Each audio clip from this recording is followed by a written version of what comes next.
Hello everyone and welcome to The Vortex, where lies and falsehoods are trapped and exposed. I'm Michael Voris. You know, lots of things go unnoticed in this great big country we call America. There's so much going on that if you aren't tuned in 24/7, you can miss stuff quite easily. Now, really big stuff gets mentioned, like, for example, Obama will bring change, but the small stuff, like he'll tax you into non-existence and he's a socialist, and the entire Muslim world is proclaiming that he is a Muslim and cheering for him to win, these kind of little things get missed, especially when the liberal media rarely mention them. Well, here's another item you've probably missed. A group of political-minded atheists have band together and called themselves the Godless Americans Political Action Committee. I'm dead serious. The Godless Americans Political Action Committee. And in case you think, oh, who cares, it's just another fringe group of nuts, guess again.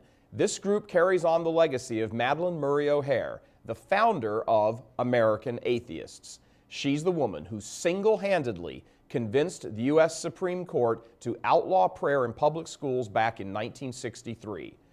O'Hair's successor is a woman named Ellen Johnson. She took over after O'Hair was kidnapped and murdered in Texas by one of her workers. While serving as head of American Atheists, she's formed a political action committee, otherwise known as a PAC, to raise money for advancing the cause of atheism. And don't think that they are without influence.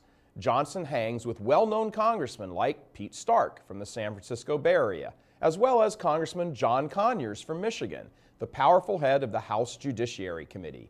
Last spring, Johnson was forced to resign from the organization for unknown reasons, but her Godless Americans PAC is still going strong. It's just being run by a different Godless American. You know, same trash, different dumpster. Godless Americans actually sponsors fundraisers for political candidates to help get them elected. One example is the U.S. Senate race in North Carolina, where Republican incumbent Elizabeth Dole is fighting Democratic challenger Kay Hagan.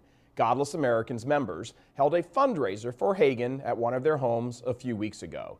Despite the fact that they don't believe in hell, allow me to use the word. What the hell is going on here?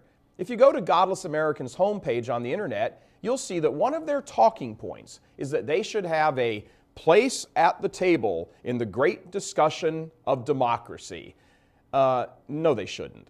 Not every opinion is worth listening to, and certainly not every opinion should be heard, especially this one.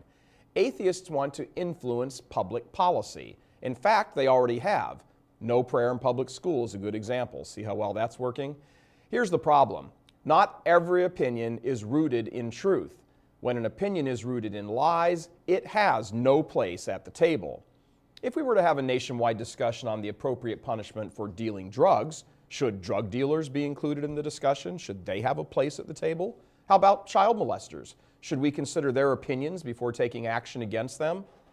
See, like it or not, all politics involves morality. It's just that simple. That's why politicians and those vested with power from the state take oaths with God as their witness. They have the public trust, and exercising trust automatically includes moral decision-making. There's no way around it. Now, all morality ultimately flows from God. All of our moral laws have their root in God's laws. If they didn't, morality would simply be up to the majority. Whatever 50% plus one decided is moral would in fact be moral. We've seen how well that's worked in history. It's been a smashing success. Just ask European Jews of the 1940s. No, Godless Americans, you don't deserve a place at the table. Your notions of morality by majority have disqualified you from any contribution to a discussion on democracy. There's a foundational, elemental, structural difference in how you see the world. In the document with which this nation's founding fathers launched the great American experiment, God is mentioned in the first sentence, the middle sentence, and the last sentence. In fact, the entire foundation for America was expressed in terms of rights granted by God. So how, in God's name, can Godless Americans even exist as a political organization within the borders of the U.S.?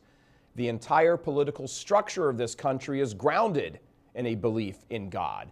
Now, Godless Americans are demanding their place at the table. Sorry, godless crowd, wrong table. But you know, I'll be happy to phone up here and make a reservation for you over at the socialist joint down the street. I think what's being served there is actually much more to your taste. So hold on a second. Hello, Barack. Yes, I'd like to make a reservation for some of my friends. What's that? From a theological perspective, a scientific perspective. Okay, I'll be sure and tell them. All right, bad luck to you. He says go right over, Godless Americans. He's planning on throwing some Christians out to make room for you. I'm Michael Voris.